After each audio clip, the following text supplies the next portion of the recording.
welcome to another episode of Miss Kelly's Book Nook Express Lane.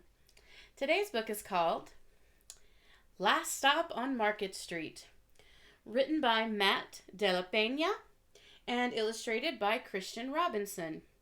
Now, this is a very famous book. It's won a lot of really special awards, including the 2016 John Newbery Award, which is a very big award for children's books. So, what makes this book so special? Let's find out.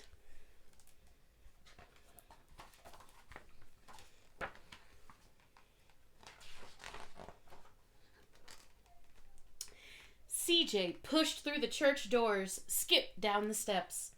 The outside air smelled like freedom, but it also smelled like rain, which freckled CJ's shirt and dripped down his nose.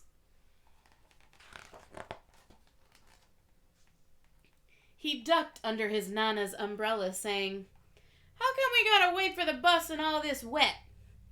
"Trees get thirsty too," his Nana told him. "Don't you see that big one drinking through a straw?" CJ looked for a long time, but he never saw a straw. Can you see the tree's straw?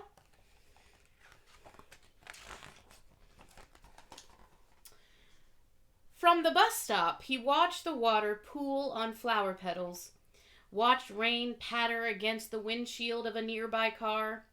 His friend Colby climbed in, gave CJ a wave, and drove off with his dad.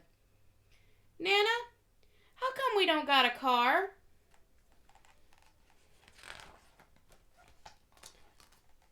"Boy, what do we need a car for? We got a bus that breathes fire, and old Mr. Dennis, who always has a trick for you." The bus creaked to a stop in front of them. It sighed and sagged, and the doors swung open.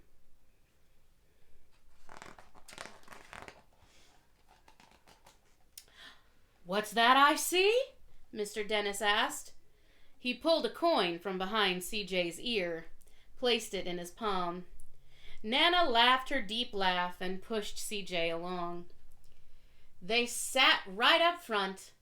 The man across the way was tuning a guitar. An old woman with curlers had butterflies in a jar. Nana gave everyone a great big smile and a good afternoon. She made sure CJ did the same. The bus lurched forward and stopped, lurched forward and stopped. Nana hummed as she knit. "How come we always gotta go here after church?" CJ said. "Miguel and Kobe never have to go nowhere." "I feel sorry for those boys," she told him. "They'll never get a chance to meet Bobo or the Sunglass Man. And I hear Trixie got herself a brand new hat." CJ stared out the window, feeling sorry for himself. He watched cars zip by on either side, watched a group of boys hop curbs on bikes. A man climbed aboard with a spotted dog. CJ gave up his seat. "How come that man can't see?" "Boy, what do you know about seeing?" Nana told him. "Some people watch the world with their ears." "That's a fact. Their noses, too," the man said, sniffing at the air. "That's a mighty fine perfume you're wearing today, ma'am." Nana squeezed the man's hand and laughed her deep laugh. Two older boys got on next. CJ watched as they moved on by and stood in back. "Sure wish I had one of those," he said. Nana sat down her knitting. "What for? You got the real-life thing sitting across from you. Why don't you ask the man if he'll play us a song?" CJ didn't have to. The guitar player was already plucking strings and beginning to sing. "To feel the magic of music," the blind man whispered, "I like to close my eyes." Nana closed hers too. So did CJ and the spotted dog. And in the darkness, the rhythm lifted CJ out of the bus, out of the busy city. He saw sunset colors swirling over crashing waves, saw a family of hawks slicing through the sky, saw the old woman's butterflies dancing free in the light of the moon.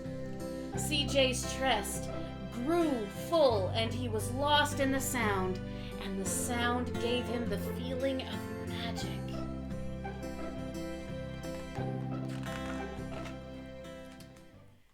The song ended and CJ opened his eyes. Everyone on the bus clapped, even the boys in the back. Nana glanced at the coin in CJ's palm. CJ dropped it in the man's hat. "Last stop on Market Street," Mr. Dennis called.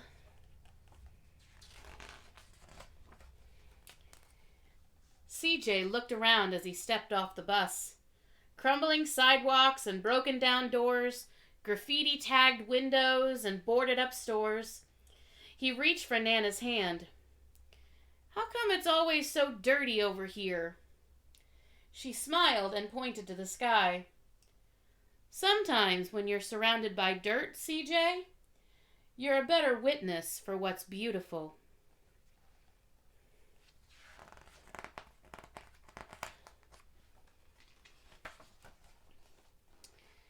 CJ saw the perfect rainbow arcing over their soup kitchen. He wondered how his Nana always found beautiful where he never even thought to look. He looked all around them again, at the bus rounding the corner out of sight, at the broken street lamps still lit up bright, and the stray cat shadows moving across the wall.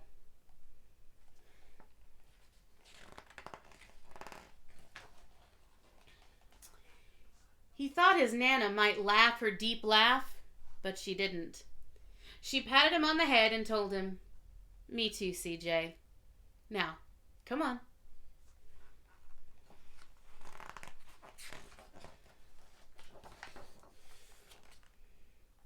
The end. So, that's our story for today. Thanks for watching. Remember, videos are good, one-on-one is better. Read with your kids. We'll see you next time. Bye.